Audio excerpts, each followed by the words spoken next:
Good morning, viewers. I'm Adeline, Nathania, Daniel. Today on Wednesday, October 28, 2020, happy gathering with us in Remaja Breaking News, which will provide you to the real news and which is taken factually and actually. I will accompany you about 5 minutes with many kinds of information. Well, let's begin the news today. The first news is about Indonesia FM calls for equal access to COVID-19 vaccines. Developing countries must have equal access to future COVID-19 vaccines. Indonesia's foreign minister warned as wealthy nations scoop up billions of doses.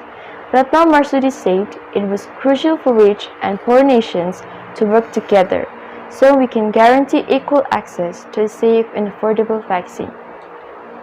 Can you imagine if most vaccines go to developed countries? Marsudi told AFP in a video interview from London. What will be the fate of the developing countries?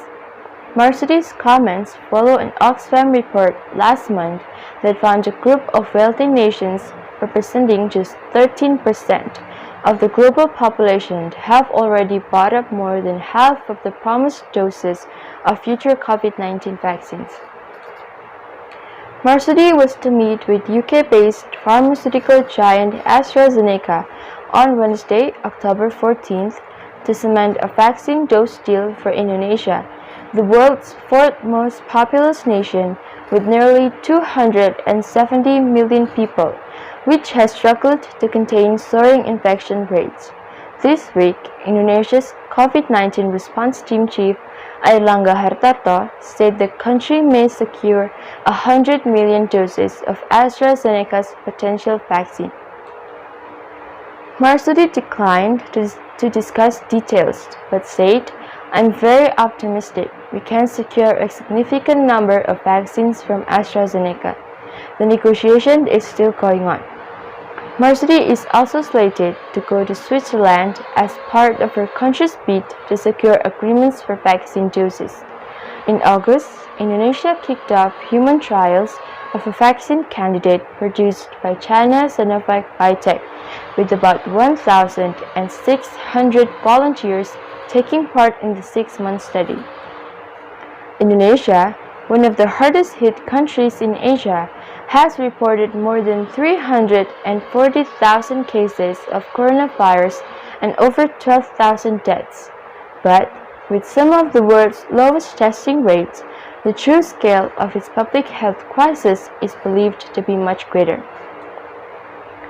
The second news is about Japan offers Indonesia $473 million loan to fight COVID-19. Japanese Prime Minister Yoshihide Suga said on Tuesday, October 20th, that his country will provide 50 billion yen in low-interest loans to Indonesia to support its fight against COVID-19. The offer was made to Indonesian President Joko Widodo during talks held at the Presidential Palace in Bogor, near Jakarta, reported Kyodo News. The low-interest loans will be used for Indonesia's measures against natural disasters, in addition to the nearly 32 billion yen in loans Japan gave in February this year. This is intended to free up Indonesian resources to be used to fight COVID-19.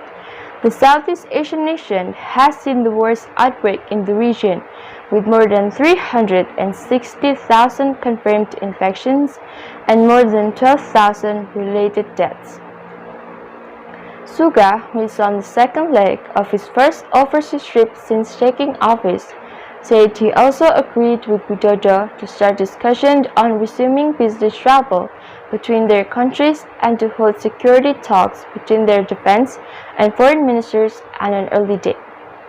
The Japanese Prime Minister expressed his backing for Southeast Asian efforts toward achieving peace in the South China Sea, while promoting Japan's free and open Indo-Pacific concept of regional cooperation in countering China. Southeast Asia was chosen for his first trip since succeeding Shinzo Abe as Prime Minister last month in order to demonstrate the region's importance to Japan. After holding talks with Indonesian President Joko Widodo, Suga said Southeast Asian countries are key to pursuing Japan's Free and Open Indo-Pacific, or FOIP, and that he told Widodo that Japan is committed to contributing to the peace and prosperity in the region. I fully support the Asian outlook on the Indo-Pacific, which Indonesia initiated, as it has a lot of fundamental commonalities with Japan's free and open Indo-Pacific, he said. Widodo welcomed Japan's support for Southeast Asian nations and said that a spirit of inclusive cooperation also needs to be promoted in the context of Indo-Pacific cooperation as reflected in the Asian outlook on the Indo-Pacific. I also underlined my hope that the South China Sea can continue to be a sea of peace and stability, he said. Suga arrived in Jakarta on Tuesday afternoon from Hanoi.